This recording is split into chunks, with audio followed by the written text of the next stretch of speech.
बिस्मिल्लाहिर्रहमानिर्रहीम। अस्सलाम वालेकुम। मेरा नाम डॉक्टर आमिर मुमताज़ है और मैं कंसल्टेंट मेडिकल स्पेशलिस्ट हूँ। आज मुझे एक बड़े इंपॉर्टेंट टॉपिक पे बात करनी है, दैट इज़ एनीमिया। एनीमिया का मतलब यह है कि खून की कमी। अच्छा, डे टू डे जो लाइफ है इसमें मैंने डे टू डे ओपीडी के अंदर खासतौर पर मैंने बहुत ऑब्जर्व किया है कि हमारे जो फीमेल्स हैं, जो ख़वातीन हैं हमारी, और बच्चे जो हैं, इनके अंदर खून की किसी न किसी हद तक कमी पाई जाती है और ये बहुत कॉमन है। मोर देन 80% केसेस ऐसे हैं कि उनके अंदर खून की कमी है। अब खून की कमी या एनीमिया के बहुत सारे कॉजेज़ हैं, लेकिन जो मोस्ट कॉमन कॉज है, जो मोस्ट जिसे हमने बहुत ज़्यादा ऑब्जर्व किया है, that is iron deficiency anaemia. Iron deficiency का मतलब यह है कि इन सब में फौलाद की कमी होती है, उसकी वजह से अल्टीमेटली खून की कमी हो जाती है। देखें, इस टॉपिक को डिस्कस करना इसलिए इम्पोर्टेंट है कि इस सारे मसले की वजह से उनकी डेली लाइफ के ऊपर बहुत मतलब बहुत असर पड़ रहा है इस चीज़ का। एंड उनकी जो डेली काम करने की सलाहियत है वो बहुत ज़्यादा कम हो जाती है। स्पेशली अगर और ख़ास तौर पे अगर बच्चों की बात करें तो बच्चों में प्रॉब्लम आ रहा है, ग्रोथ का प्रॉब्लम बहुत ज़्यादा आ रहा है उनके। दूसरा, उनके बिहेवियरल इश्यूज बहुत ज़्यादा आ रहे हैं। एंड ऑल्सो IQ लेवल काफ़ी हद तक कम हो जाता है अगर लंबे अरसे तक ये आयरन डेफिशिएंसी किसी बच्चे में परसिस्ट करेगी तो। अच्छा, देखें, इसको सारी चीज़ को समझने से पहले ये बड़ा ज़रूरी है कि अल्लाह ताला ने हमारे जिस्म के अंदर टोटल जो एक एवरेज बंदा होता है उसके अंदर तकरीबन 4 ग्राम तक 4 ग्राम्स तक आयरन को रखा है। स्टोर्स हमारे जो होते हैं that is 4 grams. And daily जो इंसान की कैपेसिटी है हमारी आंत की आयरन को एब्जॉर्ब करने की, 1 मिलीग्राम तक हम डेली एब्जॉर्ब कर सकते हैं। तो सवाल ये पैदा होता है कि बाकी सारा आयरन कहाँ से आता है। तो वो इस तरह है कि जो हमारे रेड ब्लड सेल्स हैं या जो हमारे सुर्ख खुलिये हैं, इनकी ख़ास लाइफ होती है। ये 120 दिन तक जिंदा रहते हैं, उसके बाद इनकी डिस्ट्रक्शन हो जाती है। तो हमारा जो मैक्सिमम 2/3 से ज़्यादा, 2/3 से ज़्यादा जो आयरन है वो इन्हीं सुर्ख खुलियों के अंदर स्टोर होता है। अब जब उनकी डिस्ट्रक्शन होती है तो उससे आयरन रिलीज होता है, उसी आयरन को रीयूज़ करके दोबारा वो नए रेड ब्लड सेल्स जो होते हैं वो बनते हैं। अब प्रॉब्लम यह है कि अगर आप अपने स्टोर्स को या रिजर्व्स को मेंटेन नहीं रखेंगे तो अल्टीमेटली एक टाइम आएगा जिसके बाद अगर ये कम होते जाएंगे तो एक टाइम आएगा कि इनमें तो ये डिप्लीट कर देगी बॉडी आपकी। फिर जब वो डिप्लीट करेगी तो उसके बाद फिर जो हीमोग्लोबिन या खून बनना है सुर्ख आपका, वो बनना बंद हो जाएगा। एंड ऑटोमेटिकली फिर आपका जो HB लेवल फॉल कर जाएगा। अब ये जो आयरन लेवल्स का डिप्लीट करने का प्रोसेस है यहाँ से जब शुरू होता है और एंड रिजल्ट जब आपकी HB कम होती है, ये इसमें काफ़ी टाइम लगता है, ठीक है। और इसको अगर टाइमली इसको एड्रेस कर लिया जाए या इसके अलामात के बारे में आपको पता हो तो फिर इजीली मैनेज किया जा सकता है इसको। अब दूसरा इंपॉर्टेंट सवाल यह है कि पता कैसे चलेगा, अलामात क्या होती हैं इस चीज़ की। देखें, जो सबसे ज़्यादा जो कॉमन, मैं आपको वो बातें बताऊंगा जो कॉमनली पेशेंट्स हमें खुद बताते हैं अपने मुंह से, और दूसरा ये है कि उसको कॉमनली ऑब्जर्व भी हमने किया उस चीज़ को। एंड देखें, फटीग सबसे कॉमन जो होता है ना, फटीग होती है। फटीग मतलब ये होता है थकावट। पेशेंट जो है ना वो थके थके रहते हैं, डे टू डे वो काम नहीं कर पाते। थोड़ा सा भी काम करेंगे तो उनको शदीद थकावट हो जाएगी।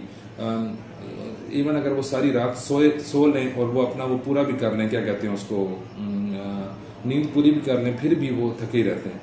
एंड ये बड़ा इंपॉर्टेंट इशू है कि देखें, आप अपनी क्वालिटी नींद भी पूरी कर लें, उसके बाद भी अगर आप थकावट रहेगी तो अगर एक बंदा काम करने वाला है या किसी ने घर के काम करने हैं, किसी ने जॉब करनी है, कुछ भी करना है, तो वो कैसे वो अपना मेंटेन रखेगा उस चीज़ को। तो ये बड़ा इंपॉर्टेंट पॉइंट है। दूसरा ये है कि खवातीन हमें अक्सर बताएंगी कि इनका ना आयरन डेफिशिएंसी की निशानी ये है कि अनयूजुअल चीज़ें जो होती हैं इनको खाने का दिल करता है। इसे हम पाइका कहते हैं।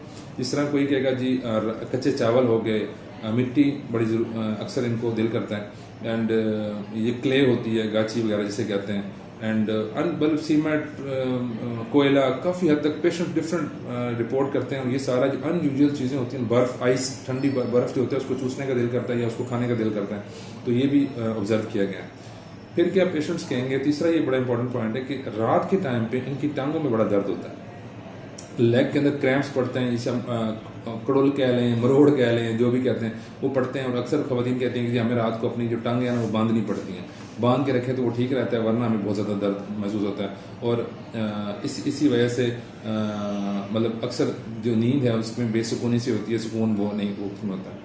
अच्छा, अगर प्रोलॉन्ग्ड आयरन डेफिशिएंसी रहेगी ना तो उसका एक और प्रॉब्लम यह है कि जो इम्यूनिटी है हमारी वो भी कमज़ोर हो जाएगी। तो ऐसे लोगों के अंदर बार बार इन्फेक्शंस के चांस बहुत ज़्यादा बढ़ जाते हैं, ठीक है। जब इम्यूनिटी नहीं रहेगी तो फिर इन्फेक्शंस तो ऑटोमेटिकली होंगे। सर्दी, कोल्ड इनटॉलरेंस का एक कंसेप्ट इसके अंदर है कि भाई पेशेंट्स कहते हैं कि हमसे ना सर्दी बर्दाश्त नहीं होती, ये भी इसमें ऑब्जर्व किया गया। अच्छा, मैंने पहले बिहेवियर इश्यूज़ की बात की थी। बिहेवियर इश्यूज़ में जो इंपॉर्टेंट है वो ये होता है कि एक ना अटेंशन डेफिसिट डिसऑर्डर होता है। उसमें क्या होता है कि आप ना किसी एक जगह पे या एक चीज़ के ऊपर, किसी एक टास्क के ऊपर लंबे अरसे के लिए फोकस नहीं कर पाते। तो ये अटेंशन डेफिसिट जो है ये पेशेंट्स बहुत रिपोर्ट करते हैं, आयरन डेफिशिएंसी वाले। फिर बच्चे जो होते हैं ना, इनका स्कूल के अंदर इनकी जो परफॉर्मेंस है वो ड्रास्टिकली डिक्लाइन आता है उसके अंदर। अच्छे खासे चल रहे होते हैं लेकिन बाद में पता चलता है कि जी इनके अंदर क्या नाम है, इनका जो परफॉर्मेंस है स्कूल की वो फॉल करना शुरू हो गई, फेल होना शुरू हो जाते हैं या सबक नहीं याद कर पाते। आईक्यू लेवल बड़ा कम हो जाता है इन लोगों का। ये बड़ा इंपॉर्टेंट पॉइंट है। एक बच्चे को आईक्यू वो करे, बंदा समझे कि यार ये वैसी नालायक है या इसमें वो चीज़ ही निचार में नहीं है पढ़ने का, तो अंडर पीछे अक्सर होता क्या है कि आयरन डेफिशिएंट होते हैं ये बच्चे, तो उसकी वजह से क्या होता है कि आप उसको वो इग्नोर हो जाते हैं। अच्छा, दूसरा ना अक्सर एक रिपोर्ट किया गया क्रोनिक हेडेक एक होती है, जो प्रोलॉन्ग्ड, जिनके अंदर फीमेल्स के अंदर हेडेक प्रोलॉन्ग्ड आयरन डेफिशिएंसी रहती है, इनके अंदर एक परसिस्टेंट किस्म का हेडेक इनको होता रहता है हर वक्त।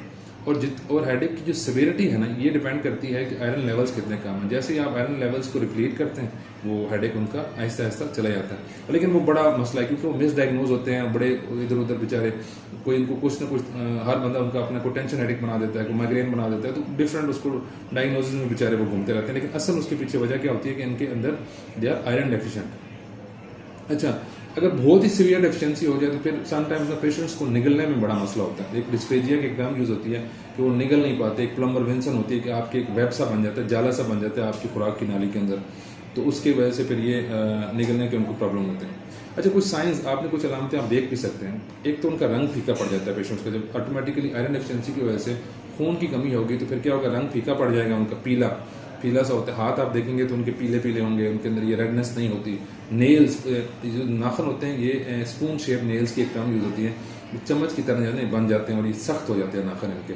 दूसरा, इनकी जो बातें हैं यहाँ पे ना, इनको अक्सर ये ख़राब हो जाती हैं, ये जैसे मुंह ख़राब होता है अंदर से, ज़बान पकी रहती है हर वक्त। मिर्च मिसाल को कहते हैं जी हमें बाहर वक्त मिर्चें लगी रहती हैं, या बर्निंग सेंसेशन से फील होती रहती है इनको। ग्लॉसी टंग उसका एक टर्म यूज़ होती है।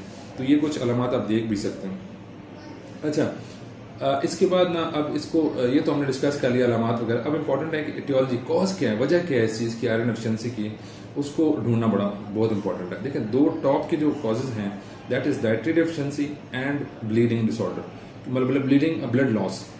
कहीं ना कहीं से अगर ब्लड, इंसान का खून ज़ाया हो रहा है, तो जब खून, हमने बात की कि 2/3 आपका आयरन होता ही स्टोर्ड खून के अंदर है, तो खून के लॉस होने की वजह से आयरन भी लॉस होता है। इसी तरह आपका जो डाइटरी है, अगर आप खाते ही नहीं है, ये प्रॉपर क्वालिटी फूड अवेलेबल नहीं है, तो उसकी वजह से भी डेफिशिएंसी होगी।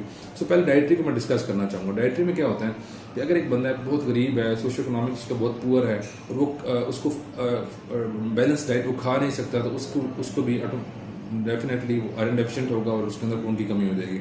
दूसरा ये इशू है कि कुछ लोग होते हैं कि सब कुछ अवेलेबल होता है लेकिन जंक फूड का बहुत शौकीन होते हैं।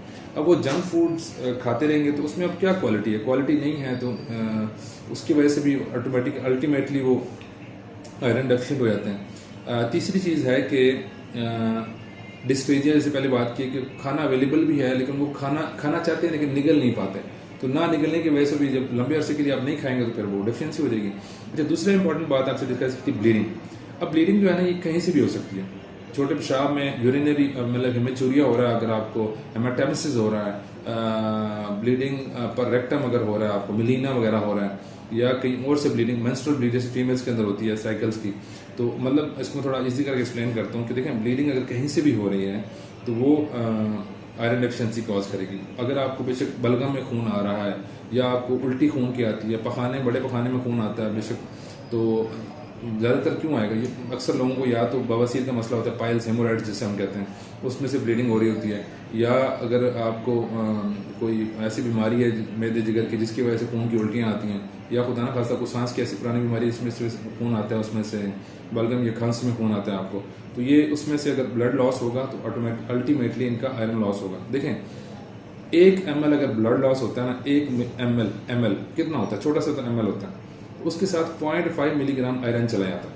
ठीक है, तो देख लें कि मतलब हम इस थोड़ी सी अगर अमाउंट में ब्लड लॉस की होती है तो उसमें बहुत अच्छा खासा आयरन लॉस होता है। दूसरी, एक बड़ी वजह मैं आपसे डिस्कस करना चाहूँगा, ये जो फीमेल्स हैं हमारी, इनमें ना जो मंथली साइकिल आता है, मेंस्ट्रुअल ब्लीड जो होती है, इसके अंदर अच्छा खासा आयरन लॉस हो जाता है, और इसीलिए ये बेचारे ये पेशेंट्स होती हैं, ये अपना मेंटेन नहीं कर पाती, जो आयरन बैलेंस है उसको मेंटेन नहीं कर पाती। अब दूसरा प्रॉब्लम ये है कि एक तो हिस्ट्री लेना बड़ा मुश्किल हो जाता है इनसे, क्योंकि नॉर्मल जो मेंस्ट्रुअल ब्लीड है उसकी डेफिनेशन ही बड़ी मुश्किल है। किसी को हर वुमन टू वुमन वेरी करती है। कुछ के लिए ये ज़्यादा जो ब्लीडिंग है वो उसको समझाना नंबर ऑफ पैड्स यूज़ करने से समझाया जा सकता है, वरना मुश्किल है बताना कि मतलब हर 10 ml से लेकर 250 ml तक रिपोर्ट हुई है कि मतलब इतनी ब्लीडिंग हो सकती है मेंस्ट्रुअल साइकिल के दौरान। तो अब किसी को 10 हो रही है, किसी को 50 हो रही है, तो वो वेरी कर रहा है। तो नॉर्मल जो मेंस्ट्रुअल ब्लीड है इसको डिफाइन करना बड़ा मुश्किल है, तो इसलिए समटाइम्स इग्नोर भी हो जाता है। और अगर हम स्पेसिफिकली क्वेश्चन इसके बारे में ना करें, अक्सर फीमेल्स हमें कहती हैं हमें कोई मसला ही नहीं है, ठीक है। तो अब जो भी वजूहत हैं, तो अगर उसको खंगालें, थोड़ा सा डिटेल हिस्ट्री लें, तो उसमें जाके फिर हमें पता चलता है यार नहीं, इनको तो प्रॉपर इनको मेनोरेजिया हो रहा है या ब्लड लॉस ज़्यादा हो रहा है एज कम्पेयर टू दूसरे पेशेंट्स के, तो उसमें फिर हमें मतलब पता चल जाता है कि यार वो है। तो ये इसको डिफाइन करना बड़ा ज़रूरी है कि भाई ब्लड लॉस जो होता है ये होता क्या है, मतलब मेंस्ट्रुअल ब्लड लॉस या नॉर्मल की जो कहानी है, इसको बड़ा नज़र रखना बहुत ज़रूरी है। अच्छा इंपॉर्टेंट चीज़ चलें, ये तो हो गया एटियोलॉजी, कॉज भी हो गया, हमने इसके फीचर्स को भी डिस्कस कर लिया कि आयरन डेफिशिएंसी की फीचर्स क्या होती हैं। अब यह है कि टेस्ट क्या करवाना। देखिए, मैं रिकमेंड करता हूँ पेशेंट्स को कि एक सिंपल जो है ना CBC ब्लड CP का एक टेस्ट होता है, 500-600 रुपये का होता है, ये करवाएं ज़रूर।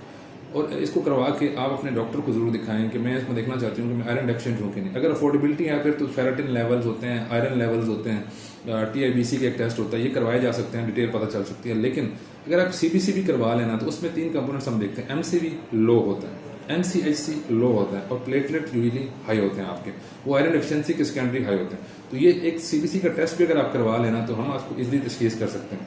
ये तो हमें आयरन डेफिशिएंसी बता देगा। फिर कॉज ढूंढने के लिए फिर आगे खाने स्टूल एग्जामिनेशन होता है, एंडोस्कोपी की जा सकती है, और मतलब एटियोलॉजी ढूंढना जो कॉज होता है उसको ढूंढने के लिए काफ़ी टेस्ट किए जा सकते हैं, वो डॉक्टर ही आपको प्रिस्क्राइब करेगा, लेकिन आपको पता होना चाहिए कि हमने कैसे प्रोसीड करना है। अच्छा, how to correct iron deficiency, ये बड़ा इंपॉर्टेंट सवाल एक वो है कि भाई चले पता चल गया कि आयरन डेफिशिएंट भी हैं, सब कुछ है, तो हमने ठीक कैसे करना है। सबसे पहले मैं पेशेंट्स को रिकमेंड करता हूँ, देखें कि अपनी ना डाइट को हेल्दी करें, ये बड़ा इंपॉर्टेंट है। और आयरन डेफिशिएंसी आप ना वेजिटेरियंस के अंदर बहुत ज़्यादा कॉमनली ऑब्जर्व करेंगे, ठीक है, जो क्योंकि ज़्यादातर आयरन जो हमारा पाया जाता है ना, ये चिकन के अंदर है, बीफ के अंदर है, जो ऑर्गन मीट होता है जैसे किडनी, लिवर वगैरह, ये लिवर, इनके अंदर ज़्यादा पाया जाता है। फिश के अंदर बहुत ज़्यादा आयरन होता है। एग्स, आपके जो एग्स हैं, अंडे, ये बहुत अच्छा सोर्स है आयरन का। अगर वेजिटेरियंस कहें कि जी हमें एज अ वेजिटेरियन हमें बताएं कि हमें कौन सी सब्जियां ऐसी खाएं जिसमें आयरन ज़्यादा है, तो मैं उनको रिकमेंड करूंगा कि जो ग्रीन लीफी वेजिटेबल्स होती हैं ना, जिनके साथ भी सब्ज़ पत्ते होते हैं, जैसे पालक हो गया, स्पाइनच हो गया, पीस, मटर हो गया, मीठा स्वीट पोटैटो ये हो गया, और इस तरह की चीज़ों में काफ़ी ज़्यादा आयरन की अमाउंट है। अच्छा, अगर आप फ्रूट्स के बारे में पूछें तो फ्रूट्स जो जिनके अंदर होते हैं, खजूर, डेट्स जो होते हैं, स्ट्रॉबेरीज के अंदर बहुत ज़्यादा है, ठीक है, वाटरमेलन, ये आउट ऑफ सीजन है, जब भी सीजन इसका हो तो उसमें एप्पल्स, सेब हो गया, बनानास, केले हो गए, तो इनके अंदर काफ़ी ज़्यादा आयरन की कंटेंट पाई जाती है। और अगर डाइटरी से भी पूरा नहीं होते तो देन आई वुड रिकमेंड कि आयरन सप्लीमेंट्स आप जरूर लें, डॉक्टर से भी, किसी भी डॉक्टर से पूछ लें। तो कॉमन जो हमारे यहाँ यूज होते हैं, सेंगोबियन कैप्सूल, इट्स अ कंप्लीट, मैं उसे कहता हूँ सेंगोबियन इज अ कंप्लीट मील, इसमें सब कुछ बड़ी मुनासिब सी अमाउंट के अंदर वो है। एंड फर साशे, अगर साशे आपने पीना है, मल्टीफर होता है, मतलब काफ़ी चीज़ें हैं जो आप रिकमेंड कर सकते हैं ओरल। लेकिन अगर बहुत सीवियर आपके अंदर एनीमिया है, आयरन की कमी है, तो फिर आप उसको इंजेक्शन की फॉर्म में लगवा सकते हैं, वो आपको डॉक्टर रिकमेंड करेंगे। सो मकसद बेसिकली ये था कि आपको थोड़ा बहुत नो हाउ हो कि ये जो डे टू डे जो अक्सर लोगों को जो दर्दें हो रही हैं फीमेल्स के अंदर, अक्सर इनकी बॉडी एक सी नहीं जाती, दर्दें नहीं जाती, तो उसके अंदर आपने आयरन डेफिशिएंसी को ज़रूर नज़र में रखना है और इसको कॉमनली इसको ज़रूर ट्रीट करें। चलें, hope this video help you इंशाल्लाह। Thank you so much.